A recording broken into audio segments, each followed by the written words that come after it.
안녕하십니까. 프로보노 IT 멘토링 ICT 지식 나눔 콘서트 오늘 13번째 시간입니다. 오늘 주제는 IoT와 정보 보안 그리고 ICT와의 질환 지교를 꿈꾸다 이렇게 정해져 있는데요. 자, 어떻게 하면 ICT 그리고 사물 인터넷과 좋은 벗이 될 수 있을까 하는 것이 오늘 첫 번째 강연의 주제입니다. 정보 보안의 꾸준한 연구와 개발로 국내외에서 18개 특허를 출원하셨고요. 그리고 ICT 분야의 인재 육성에 힘쓰고 계신 질환지교 소프트의 박상호 연구소장님을 첫 강연자로 모시겠습니다. 사물과 사람, 인터넷을 통해 썸 타다라는 주제로 강연을 해주시겠다고 합니다. 여러분 큰 박수로 맞이해 주시기 바랍니다.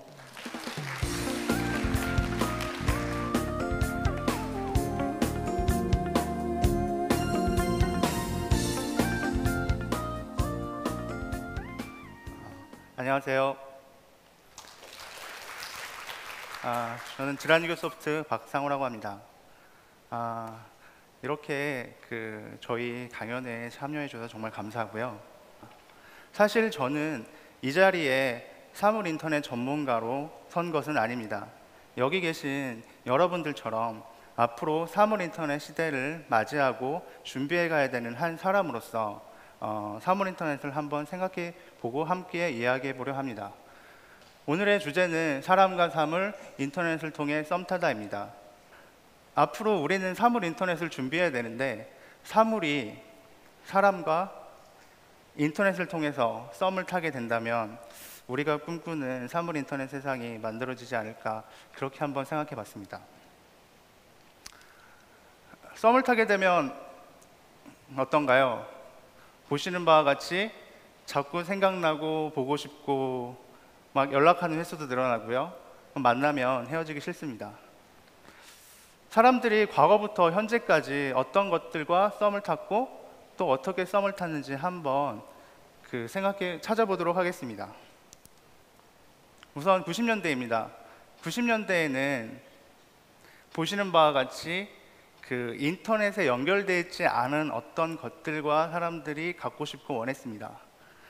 혹시 여기에서 이러한 것들을 사용해 보신 분들이 있을지는 모르겠는데요. 저는 한번 경험을 해봤던 세대입니다.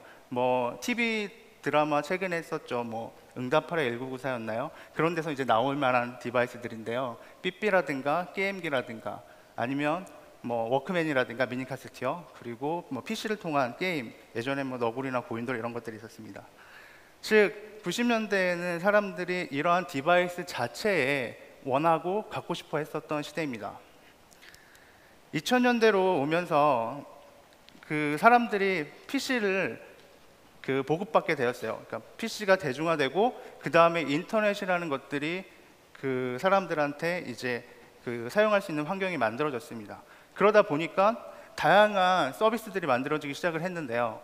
이제는 어떤 ICT 기술을 이용한 그러한 인터넷 기반의 서비스들이 늘어나게 되면서 사람들은 저러한 서비스를 경험하게 되고 그런 매력에 빠지게 되는 시대가 2000년대입니다.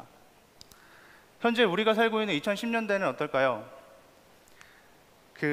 인터넷 오브 휴먼이라는 제가 키워드를 써봤는데요.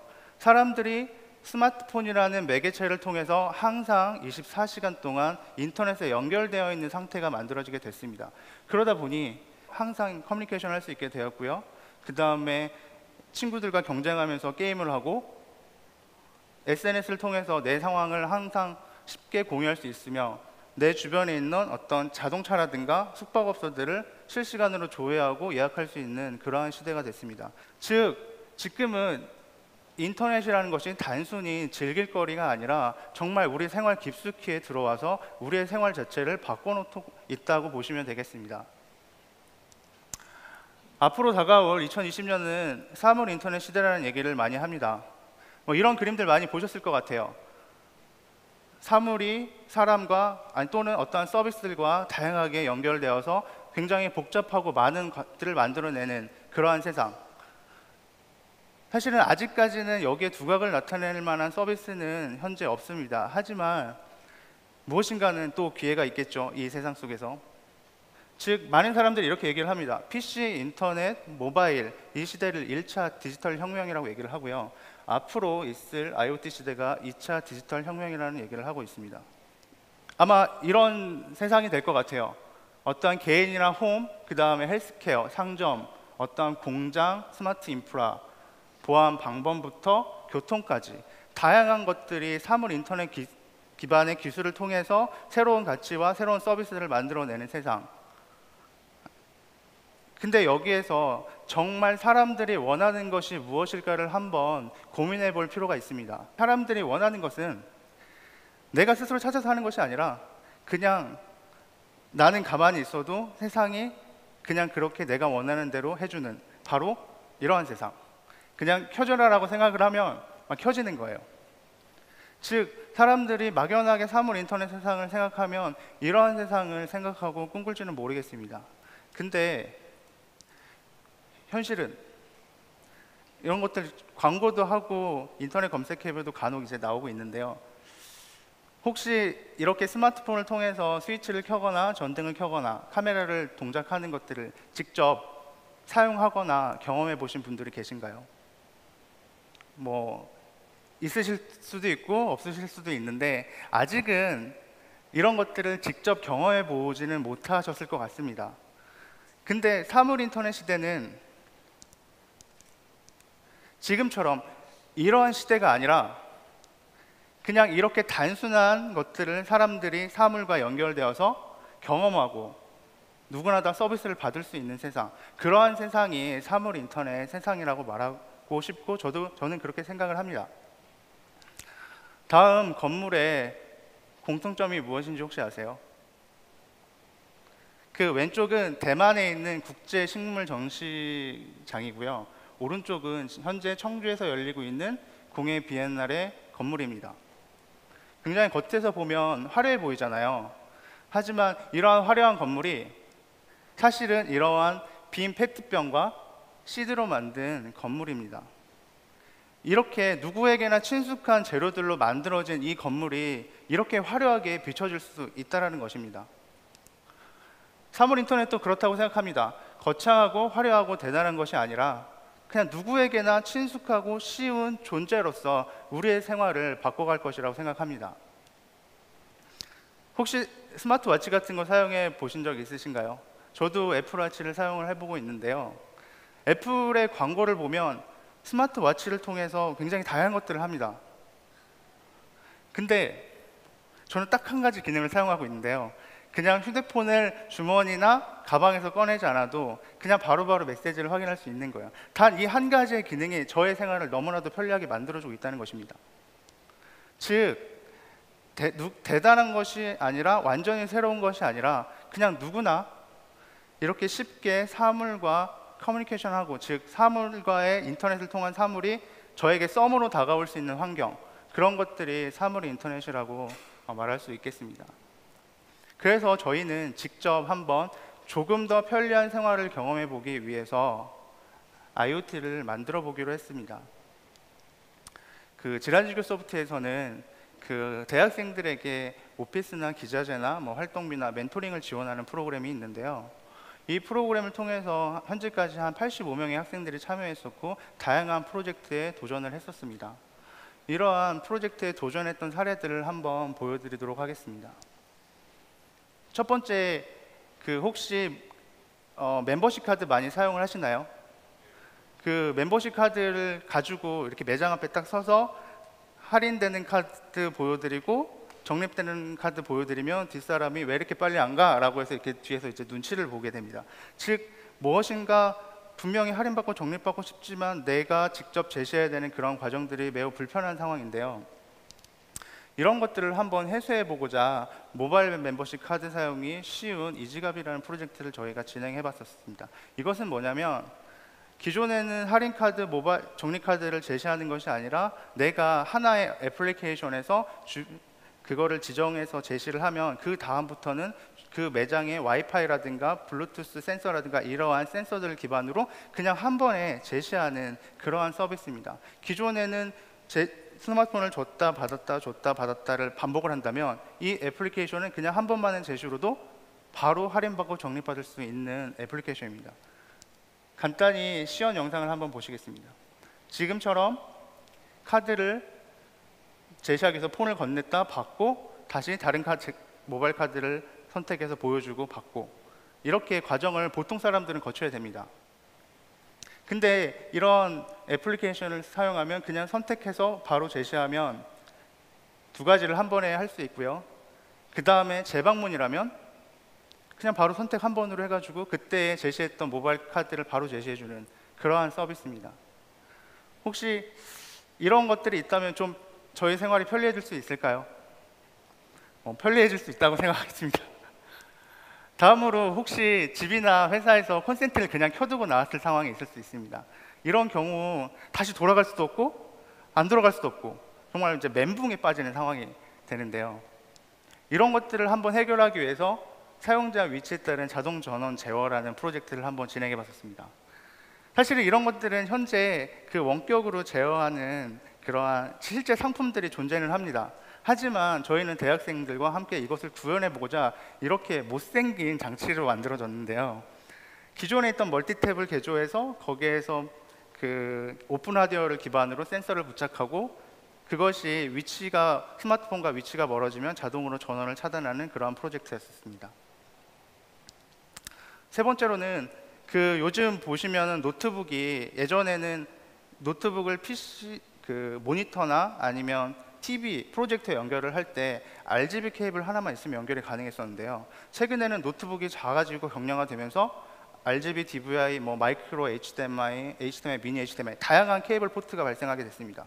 그러다 보니까 저희도 노트북을 많이 사용하고 있는데 노트북을 TV나 프로젝터에 연결할 때마다 스트레스를 받게 되는 거예요. 그 케이블을 찾지 못해서.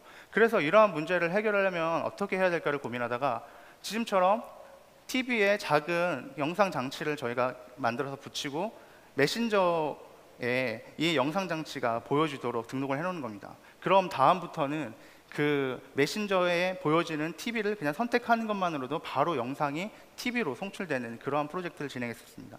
이거는 한 가지 화면인데요. 즉 저기 보시는 노트북이 저 화면을 캡처해서 저기 TV에 연결되어 있는 작은 오픈 하드웨어 장치에 화면을 보내게 되고요. 그것이 바로 TV로 보여지는, 이렇게 됨으로써 저희는 굳이 매번 노트북을 연결할 때 케이블을 찾지 않아도 되는 그러한 수고스러움을 덜 수 있었습니다. 마지막으로 소개해드릴 프로젝트인데요. 혹시 여러 명이 함께 있는 공간에서 핸드폰이 막 울려서 당황했던 적이 있으신가요? 한 번쯤은 있을 수도 있을 것 같아요. 그러한 상황을 방지하고자 핸드폰 벨소리 매너를 자동으로 전환해주는 프로젝트를 진행했었습니다. 이것들은 기존에 있던 그러한 와이파이나 위치 기반 신호들을 기반으로 그 위치에 가면 자동으로 핸드폰을 매너 모드로 바꿔주는 건데요. 이것도 간단히 시연 영상을 보겠습니다. 회의 시간에 갑자기 벨소리가 울리면 굉장히 당황스럽죠. 그래서 저런 것들을 방지하고자 사무실에 있는 저런 위치 기반 센서를 가지고 애플리케이션을 등록해서 저 신호가 있으면 매너 모드로 바뀌는 프로젝트였습니다. 그래서 출근을 하고 사무실 위치에 들어가면 자동으로 저렇게 매너 모드로 바뀌는 걸 볼 수 있습니다. 그래서 다음 회의 시간에는 저렇게 혼나지 않고 위기를 모면할 수 있는 상황입니다. 어떠신가요? 그냥 누구나 한 번쯤은 상상해보고 조금 소프트웨어를 공부했던 학생들이라면 충분히 한번 구현도 해볼 수 있는 그 정도의 프로젝트입니다. 근데 이런 것들을 그냥 상상만 하고 실제로 만들어 보지 않는다면 저희는 그 무엇도 얻을 수가 없습니다. 사실은 이러한 작은 생각들을 실제로 정말 만들어보고 구현해보고 하는 실행력이 굉장히 중요한데요. 지금 대학생 여러분들한테는 이러한 사소한 생각들을 실제로 실천하는 실행력을 갖추셨으면 좋겠다는 생각에서 이렇게 한번 PT에 담아봤습니다. 여러분들, 앞으로 사물 인터넷 시대가 온다고 합니다. 그리고 여기 있는 대학생 분들이 그 사물 인터넷의 기회를 잡고 주역이 되셨으면 좋겠습니다. 여기 계신 여러분들의 사물 인터넷과 소프트웨어에 대한 관심이, 그리고 그거에 대한 노력이 정말 우리나라의 사물 인터넷 시대의 큰 어떠한 힘이라고 저는 생각합니다. 고맙습니다.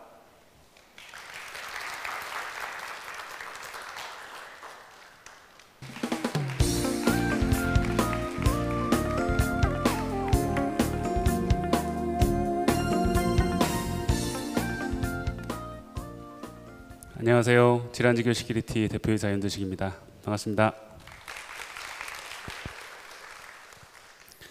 예, 오늘 제가 드릴 강연 내용은 정보 보안을 이제 준비하고 계시는 취업 준비생이 되실 수도 있고요. 아니면 정보 보안 산업을 이제 막 스타트업을 해서 하시려고 하는 분들도 계실 거라고 생각이 됩니다.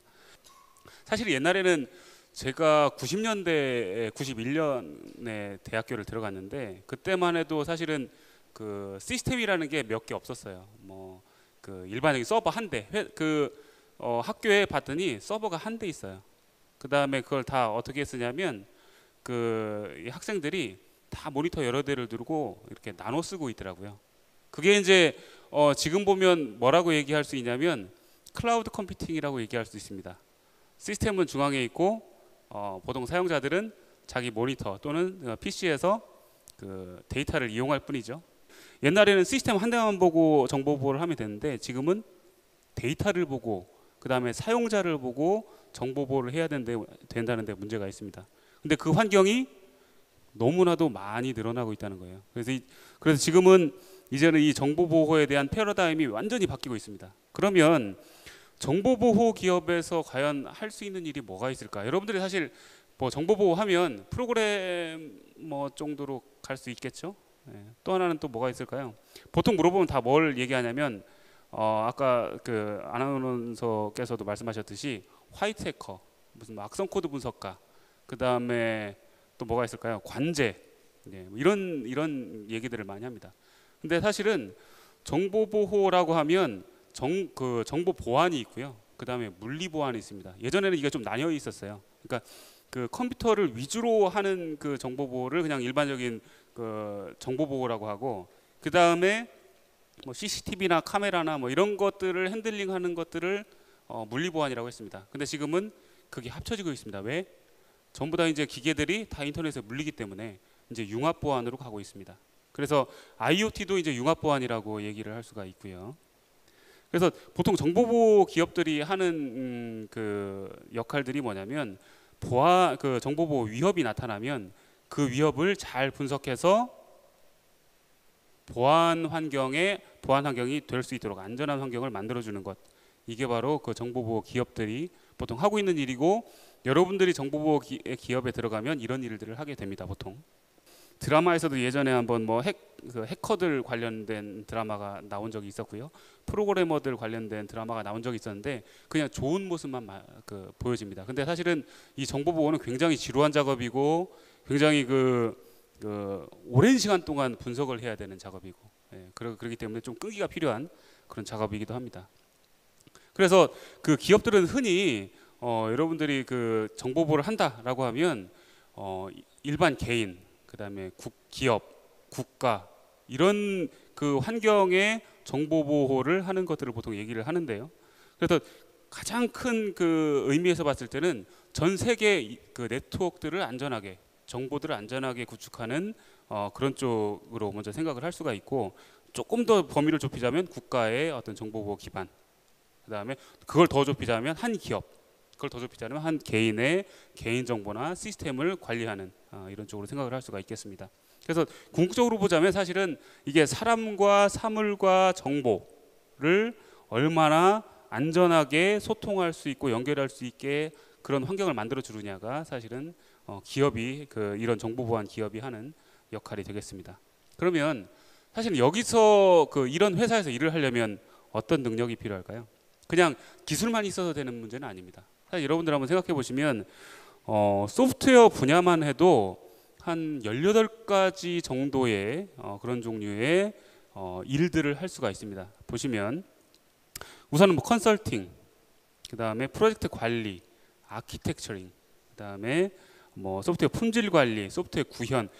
개발자는 소프트웨어 구현 쪽에만 있지만 사실 이거는 한 그 정보 보안 전체의 시스템을 생각했을 때 한 20%도 차지하지 않습니다.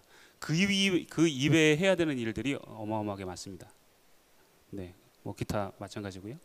그래서 근데 방금 전에 보신 건 소프트웨어 분야지만 여기에 정보 보호 기술이 들어가서 같이 융합해서 만들어지는 것들이 바로 정보보호 전문가 또는 정보보호 개발자 이렇게 되겠습니다. 근데 정보보호 개발자는 이게 사실은 굉장히 접근하기가 힘든 게 소프트웨어 개발 능력도 있어야 되지만 거기에 정보보호 또는 암호, 인증 이런 좀 알고리즘적인 그런 학문이 조금 더 여기에 융합이 돼야 됩니다. 그렇기 때문에 굉장히 접근하기가 쉽지 않고 근데 만약에 접근했다 하면 굉장히 진입 장벽이 높기 때문에 시장에서 굉장히 좋은 퀄리티의 개발자로 인정을 받고 여러분들이 이쪽 업무를 하시는데 굉장히 장기적인 로드맵을 가지고 일을 할 수 있겠다라는 얘기를 드릴 수가 있을 것 같습니다. 그다음에 이제 두 번째는 이건 꼭 정보보호 전문가한테만 해당되는 얘기는 아닙니다. 여러분들한테 꼭 얘기해주고 싶은 게 뭐냐면 여러분들이 어떤 직업을 갖던 간에 여러분들이 그 직업에 뛰어들었으면 거기에서 여러분들만의 브랜드를 반드시 가지고 있어야 됩니다. 나는 다른 사람들과 비교해서 어떤 경쟁력이 있고 어떤 차별점이 있는지, 특히나 정보보호 업계에서는 이게 훨씬 더 필요한 능력입니다. 그런 것들을 꼭 생각을 했으면 좋겠다. 그리고 정보보호의 업계에 뛰어들려면 보안 기술에 대한 이해는 기본적으로 있어야 됩니다. 암호 인증, 그 다음에 좀 수학적인 능력도 좀 필요하고요. 그 다음에 정보 위협에 대한 트렌드를 잘 파악할 수 있는 능력도 좀 필요할 것 같습니다. 예를 들면 시스템, 네트워크, 데이터베이스, 모바일 이런 쪽에 내가 어느 쪽으로 갈 수 있는 기술을 가지고 있느냐도 굉장히 중요합니다. 그렇기 때문에 정보보호 기업, 어떤 기업에 지원을 하기 위해서는 어떤 기술이 필요한지 그리고 내가 어디에 강점이 있는지 꼭 그걸 알아둬야 될 것 같습니다. 보시다시피 사실 정보보호 전문가는 앞으로 굉장히 유망한 직업이다라고 얘기를 합니다. 아까도 말씀드렸듯이 정보보호를 이쪽 업계에 뛰어들면 굉장히 지루한 일을 많이 해야 됩니다. 왜냐하면 사실 보안 위협이라는 게 한 시스템 딱 보고 여기에 위협이 있는지 없는지를 여러분들이 알 수 있을까요? 절대 모르거든요. 이걸 여기에 어떤 위협이 있는지를 계속 이렇게 파헤치고 어떤 위협이 있는지 남들보다 더 빨리 파헤치는 능력을 어떤 노하우를 기르고 하는데 그런 노하우가 쌓여야만 이게 정보보호 전문가가 되는데 이걸 하려면 굉장히 오랜 시간 동안 열심히 공부도 하고 연구도 하고 해야 됩니다. 그러다 보통 포기를 하게 되면 남들과 비슷한 직업이 되거나 비슷한 정보보호인이 되겠죠. 네. 그리고 정보보호를 하다 보면 사실은 굉장히 중요한 정보에 많이 접하게 됩니다. 예를 들면 이런 생각을 한번 해볼까요? 대기업 전산실의 보안 관리자예요. 그러면 여러분들이 그 기업 전산실에 딱 갔는데 그럼 데이터베이스에 접근할 수 있겠죠? 기업 CEO도 그 데이터베이스를 쉽게 보지는 못합니다. 왜? 볼 줄 모르기 때문에. 근데 여러분들은 볼 수가 있어요, 그죠? 들어가면 어마어마한 데이터들이 많습니다. 그거를 여러분들이 보면 회사에 좋은 정보만 있는 게 아니라 이 회사가 한 나쁜 정보들도 거기 들어가 있겠죠. 특히나 이메일, 그다음에 모바일 어떤 메시징 이런 것들을 보면 다 그런 정보가 거기 들어 있습니다. 그러면 올바른 윤리 의식이 갖춰 있지 않거나 정보 보안 의식이 갖춰 있지 않으면 그걸 가지고 팔아서 돈을 만들 수도 있어요. 그렇죠? 그래서 큰 기업들이 이런 문제에 봉착을 많이 하게 되고 아마 언론에서 많이 여러분들이 보셨을 겁니다. 그래서 정보보호인이 되고 오랫동안 이 정보보호를 하고자 한다면 올바른 윤리의식을 꼭 가지고 있어야 된다고 생각을 합니다. 네. 그러면 정보보호 기술이 어떤 게 있는지 아주 기본적인 것만 여러분들한테 잠깐 설명을 드리고 마무리 짓도록 하겠습니다. 아까도 말씀드렸듯이 IT는 소프트웨어, 하드웨어 분야가 있습니다. 예. 근데 소프트웨어 분야는 일반적인 소프트웨어 분야가 있고요. 정보보호 소프트웨어 분야가 있습니다. 네. 그 다음에 이 정보보호에는 일반적인 소프트웨어 정보보호 IT라는 게 있고 그 다음에 물리보안이라는 게 있습니다. 네. 그리고 우리가 흔히 얘기하는 소프트웨어 정보보안에는 정보보안 제품군이 있고 이걸 서비스하는 업종이 있습니다. 굉장히 많죠. 여기서 고를 수 있는 여러분들이 갈 수 있는 길이 굉장히 많습니다. 마지막으로 정보보호를 하는 기업들이 보통 사람을 뽑을 때 어떤 측면에서 사람을 뽑느냐 이제 이걸 이제 많이 보는데 보통 면접을 보게 되면 사람들이 취업을 하기 위해서 오지 자신이 어떤 걸 하고 싶어서 온다라고 이렇게 딱 특정해서 오는 사람이 거의 없어요. 일단 취업시켜 주시면 열심히 하겠습니다 이런 얘기를 하는데 사실은 기업에서 제일 싫어하는 사람이 그런 사람이에요. 네. 내가 뭘 잘할 수 있고 이 기업에 어떤 일을 해줄 수 있는지를 자기가 명확하게 관점을 가지고 접근을 하는 게 제일 좋을 거라고 생각이 됩니다. 왜냐하면 처음부터 길을 잘못 들면 여러분들이 이 산속을 헤매다가 아예 길을 잃어버리는 경우가 발생을 하거든요. 그래서 자기가 가지고 있는 물론 자기의 로드맵이 틀릴 수도 있어요. 근데 그 로드맵을 갖고 있느냐 없느냐가 여러분들의 앞날을 어떻게 결정하느냐. 거기에 굉장히 여러분들의 로드맵이 여러분들의 앞날을 결정지어 줄 거라고 생각합니다. 왜냐하면 여러분들이 원하는 게 있어야 기업에서도 여러분들한테 원하는 걸 줄 수 있거든요. 네. 그리고 이제 두 번째는 그래도 기왕이면 기업에 보안 기업에 들어가면 보안 트렌드에는 민감해야 된다. 네. 그래야 여러분들이 앞으로 정보 보호를 할 수 있는 분야를 보다 더 쉽게 찾을 수 있기 때문에. 네. 그리고 아까도 말씀드렸듯이 보호해야 될 대상이 너무 많아지고 기하급수적으로 늘어나고 있기 때문에 계속 그 변화되는 분야를 여러분들이 계속 공부를 하고 그 분야에 대해서 관심을 갖고 끊임없이 연구를 해야 된다라고 생각을 합니다. 관점이 바뀌었어요. 옛날에는 시스템을 타겟으로 보안을 하면 됐어요. 아까도 말씀드렸듯이 서버 한 대 두고 거기를 어떻게 보안하면 되느냐 이제 이렇게 됐는데 지금은 사용자 관점으로 보안이 조금 옮겨왔습니다. 그래서 사람에 대해서 연구를 하고 권한을 연구하고 어떻게 책임을 줄 거냐 이런 것들을 연구하는 그런 분야로 많이 옮겨왔기 때문에 여러분들이 아마 그쪽으로 공부를 하시면 좋을 것 같습니다. 우리나라에서 2020년까지 현재 2015년 국내의 정보보호 시장이 1.7조밖에 안 돼요. 그러니까 2조가 채 안 됩니다. 그런데 지금 정부에서 2020년까지 얼마를 키울 거냐면 우리나라 시장을 20조까지 키운다고 합니다. 10배죠. 네.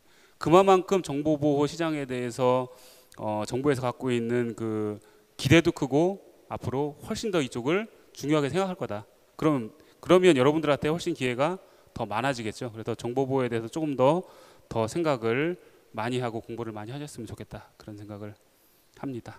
예, 감사합니다.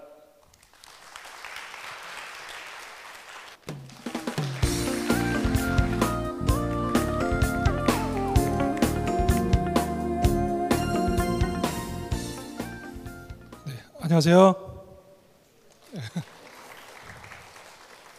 자, 오늘 제 소개부터 먼저 할게요. 저는 변호사인데요. 변호사인데 특이하게 이제 기술 쪽 일을 하고 있습니다. 이런 변호사 많이 없어요, 우리나라에. 그래서 이제 기술 소송 같은 거라든지 뭐 지적재산 또는 IT 소송 이런 거 하고 있고요. 그래서 보통 이제 IT 변호사 이렇게 이야기를 하고 있습니다. 그래서 오늘 여러분들하고 이제 공유하고 싶은 내용은 여러분 앞날이 이렇게 궁금하시죠? 그죠? 여러분들은 그렇다 치지만은 여러분들의 자손들은 어떻게 살까 좀 궁금하시죠? 예, 미래 그러면 뭐가 떠오른가요? 미래 그러면 뭐가 떠올라요? 터미네이터? 예, 미래 그러면은 굉장히 암울한 세상이 떠올라요. 기계 문명에 의해서 사람들이 이렇게 종속되고, 여러분 이게 사람들한테 재앙일까요? 축복일까요? 같이 한번 고민해 봅시다. 사람들이 굉장히 많이 연구를 했어요. 지금 한 60년, 70년 많이 연구를 했었고, 그래서 미래 세계는 이럴 것이다. 그래서 우리는 뭘 조심해야 된다는 연구 결과가 많이 나와 있거든요. 그걸 여러분들하고 같이 공유하실 겁니다. 목차는 이제 기술이 어떻게 진화하는지 먼저 좀 설명드리고요. 그 다음에 기술과 사람의 관계는 어떻게 해야 될지, 그다음에 마지막으로 현행 이제 굉장히 유행한 기술들이 뭐 IoT라든지 빅데이터, 클라우드 이런 거 많이 들어보셨죠? 그런 것들이 어떤 영향을 주는지, 마지막으로 여러분들과 저와 같이 결론을 한번 내보는 겁니다. 미래 사회는 우리가 이렇게 살아야 된다, 이런 거예요. 자, 기술의 진화 방향은 간단하게 이야기하면 기술의 진화 방향은 MAN입니다. man입니다. man. 사람은 운동성이 있고요. 사람은 스스로 판단할 수 있는 자율성이 있고, 사람은 다른 사람과 연결할 수 있는 네트워크 기능이 있어요. 기술도 이걸 그대로 쫓아가요. 우연히 일치겠지만은 기술은 man을 닮아가는 겁니다. 그래서 요즘에 굉장히 유행한 기술들이 한 5가지가 있는데, 이게 미래 사회의 먹거리다라고 하는 것들이 있는데요. 첫 번째가 로봇과 드론입니다. 이것들은 모빌리티에 관련된 거고요. 빅데이터나 AI는 자율성, 판단 능력과 관련되는 거고, 그다음에 IoT나 클라우드는 이건 연결성, 네트워크하고 관련되는 겁니다. 이 기술들은 여러분들이 이제 대충은 아시겠지만 정확하게는 잘 모르시잖아요. 그걸 다시 한번 검토를 한번 해볼게요. 자, IoT. 여러분, 사람과 사람은 서로 네트워크가 연결되고 있습니까, 지금? 그렇죠. 핸드폰 같은 것도 있고 인터넷을 통해서 다 연결이 돼 있어요. 그런데 이게 이제 모든 사람들이 다 연결이 됐어요. 그런데 이제 이 연결할 것을 더 찾다 보니까 나온 게 사물 인터넷이라는 게 나오는 겁니다. 이제는 사람이 아니라 사물끼리도 서로 연결할 수 있다.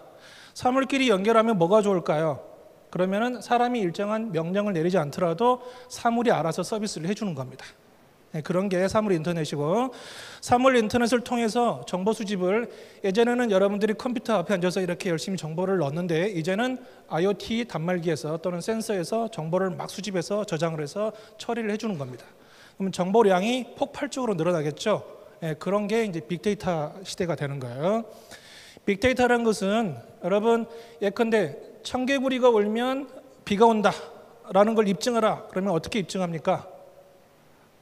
어떤 과학자는 청개구리 앉혀놓고 청개구리가 울면은 온도와 습도가 어떻게 바뀐다고 또 이렇게 실험을 해서 그래서 비가 온다라고 입증을 할 겁니다. 그런데 데이터 사이언티스트, 데이터 분석가는 그렇게 하지 않습니다. 청개구리가 우는 데이터를 쫙 모으고요, 비가 오는 데이터를 쫙 모아서 서로 상관관계를 찾으면은 그게 입증할 수 있는 거예요. 그래서 앞으로 빅데이터 시대라는 것은 우리가 어떤 이론을 세우고 열심히 입증하는 게 아니고요, 데이터를 모아서 열심히 분석만 하면은 모든 게 다 입증되는 시대, 그게 바로 빅데이터 시대라는 겁니다. 그래서 어떻게 보면 살기 쉬워진 거죠, 그죠? 예. 그다음에 클라우드라는 것은 뭐냐? 여러분이 이제 뭐 사무실에 또는 학교에다가 뭔가 정보를 놔두고 갔을 때 집에서 아무것도 못 하는 거죠. 근데 이제는 클라우드 시대가 되면은 집에서 똑같은 사무 환경을 갖춰놓고 할 수 있는 게, 장소를 극복한 게 클라우드가 될 수 있겠고요. 그다음에 로봇이나 드론 같은 경우는 이게 뭐 전쟁터 또는 원자력 발전소 또는 핵 폭탄, 그 핵이 이렇게 터지는데 이런데 사람이 갈 수가 없어요. 그럴 때는 로봇이나 드론을 보내는 거고, 그래서 물리 능력의 한계를 극복하는 게 로봇이나 드론이다. AI가 굉장히 이제 앞으로 미래의 기술의 핵심이 됩니다. 여러분들은 이제 다 지능이 갖고 있다고 하는데, 지능은 사람만 갖고 있는 게 아니라 이게 인공적으로 지능을 만들 수가 있어요. 그게 AI입니다. 근데 연구 결과에 의하면은 이게 몇 년 지나면은 2045년 정도 지나면은 인간의 능력을 뛰어넘는 기계가 나온다는 거예요. 그럴 때 그걸 우리가 특이점이라 이야기하고, 그때부터는 인간이 기계에 비해서 이제 지능적으로 더 떨어지는 열성적인 존재가 될 수 있다고 이야기하는 겁니다. 이런 것들이 앞으로 기술 방향인데, 그러면은 앞으로 기술은 어떻게 될 것인가? 우리가 기술을 안 쓰면 되겠다, 이렇게 이야기하시는 분도 있겠죠. 그게 가능해요? 안 돼요. 불가능해요. 기술은 혁신의 도구고, 그래서 우리는 기술의 위험성이 있지만은 모든 사회나 국가는 기술을 쓸 수밖에 없습니다. 그래서 기술은 우리에게 불가결한 존재다. 그러면 이제 기술을 어떻게 쓸 것이냐가 문제는 거죠.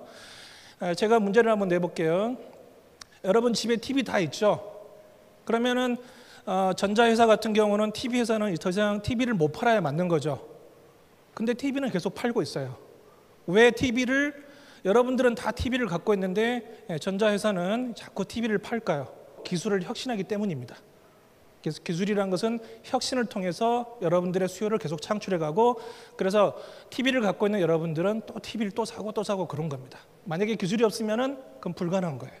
기술은 그래서 우리한테 꼭 필요한 것이다. 그래서 기술을 포기할 수는 없다라는 것입니다. 근데 기술에 대해서 바라보는 입장이 두 가지가 있어요. 하나는 낙관론인데, 이건 기술은 우리에게 많은 풍요를 준다. 그리고 과학기술은 발명을 통해서 우리를 더 자유롭게 해주는 굉장히 유토피아적 세상이 온다라는 사람이 있어요.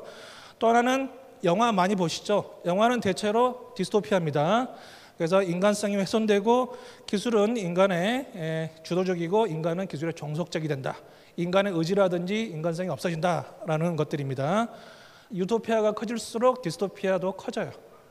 그래서 우리는 여기서 이제 미리 결론을 좀 선취하면은 유토피아적 세상을 만들기 위해서 디스토피아적 요소를 없애야 된다. 무엇로? 인간 중심의 사고로 없애자, 그런 뜻입니다. 자, 이런 지금은 어떻게 보면 혁명의 시대입니다. 우리가 한 100여 년 전에는 산업혁명이라는 게 있었죠.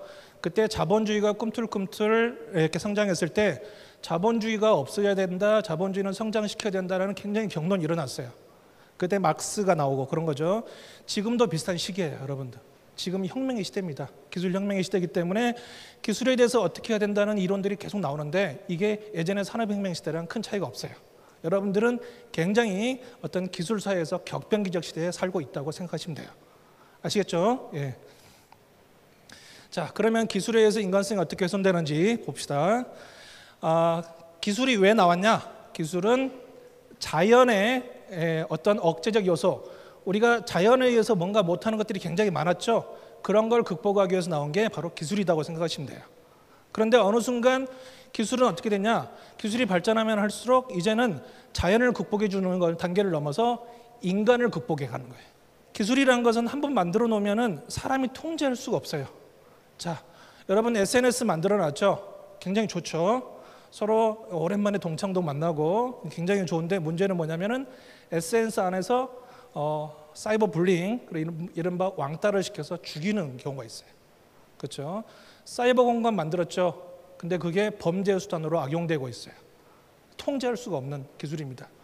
우리는 통제하기 위해서 통제할 목적으로 기술을 만들었는데 기술은 이제는 지가 스스로 커가면서 오히려 인간을 통제하는 시대가 되고 있는 거예요. 그래서 통제할 수 없는 그런 이게 기술의 특성이 결국 인간성의 훼손을 가져온다. 그 다음에 기술이란 것은 절대적 효율성을 충족시키는 과정이라고 봅니다. 이 절대적 효율성이라는 것은 계속 효율적으로 해야 되기 때문에 그 과정에서 인간의 가치라든지 인간성은 고려 대상이 아니에요. 그래서 인간은 자꾸 소외되고 잊혀져가는 존재가 됩니다. 그리고 기술이 한계가 없기 때문에 결국 그 과정에서 인간은 계속해서 닥달당하는 거죠.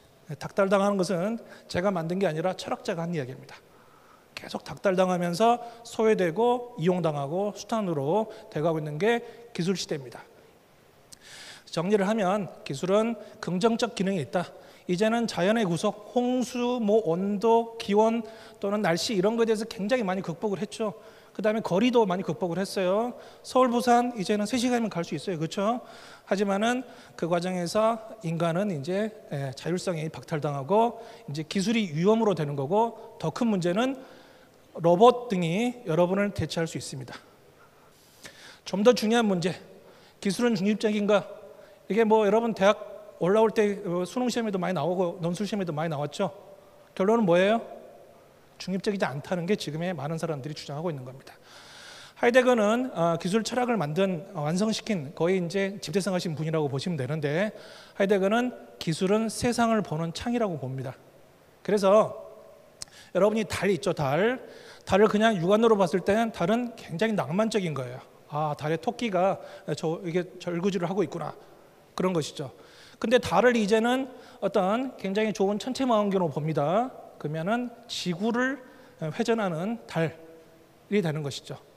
좀 더 좋은 망원경으로 본다 그러면은 달의 분화구 같은 것들이 보이는 거죠. 그러면 달은 어떤 자원의 가치 또는 지형으로서 달이 보이는 겁니다. 어떤 기술을 쓰냐에 따라서 사물이 달라질 수밖에 없어요. 그래서 기술은 가치 중립적이지 않다는 게 많은 학자들이 주장하는 것입니다. 그래서 기술에 대해서 여러분이 갖고 있는 생각을 바꾸셔야 돼요. 그래야만 제대로 기술을 이해해야만 여러분들이 좀 더 좋은 기술을 만들 수 있는 것입니다. 그래서 우리는 기술을 어떻게 받아들여야 될 것인가? 일단은 기술을 신이라고 생각하시면 안 돼요. 기술이 모든 걸 풀어줄 수 있다. 그건 잘못된 겁니다. 기술을 비판적으로 보시고 어떻게 하면은 인간 중심에서 기술을 활용할 수 있는가를 따지셔야 되는 거예요. 기술로부터 자유를 가져와야 됩니다. 기술은 자연으로부터 우리에게 자유를 줬어요. 하지만 기술은 우리에게 굴레를 주고 있습니다. 여러분들은 기술로부터 자유를 찾으셔야만 이제 진정한 기술 사회에서 인간 중심의 사회가 될 수 있는 겁니다. 그래서 도구적 이성이 아니고요. 좀 더 나은 기술만 따지지 말고 뭘 만들어야 되냐? 좀 더 목적적 이성을 살려서 좀 더 인간의 좋은 기술을 만들어 가셔야 됩니다. 그래서 이제 예를 들어 볼게요. IoT라는 게 아까 제가 설명드렸죠. 초연결 사회가 구현되고 이제는 사물이 알아서 리스폰스를 해준다. 그래서 우리가 이제 가장 대표적인 예로 여러분이 냉장고에 가서 이제 우유를 딱 놔두면은 어느 순간 우유를 많이 먹죠. 근데 어느 순간 딱 갔더니 우유에 아무것도 없어요. 우유통에. 그러면 밤에 또 슈퍼 나가서 사죠.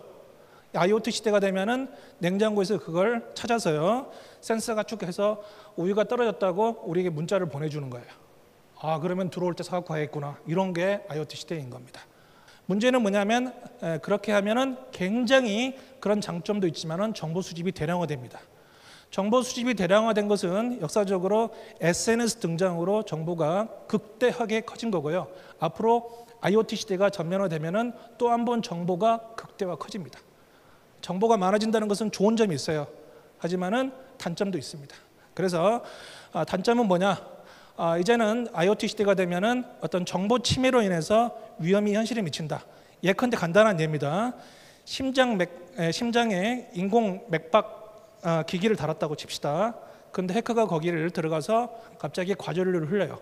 그러면 사람이 죽을 수가 있어요. 이게 IoT입니다. 이제는 정보 수집의 객체. 예전에는 내가 정보를 직접 넣는 시대라면 이제는 기계가 스스로 정보를 수집하는 시대. 그게 바로 IoT 시대라고 보면 됩니다. 이런 시대가 미래 시대입니다. 여기서 결론적으로 이런 시대에서 우리가 기술을 배척할 수 없어요. 기술을 계속 키워야 됩니다. 그럼에도 불구하고 기술로부터 자유로워지고 기술과 같이 공존하고 같이 살아가기 위해서는 뭘 해야 되냐?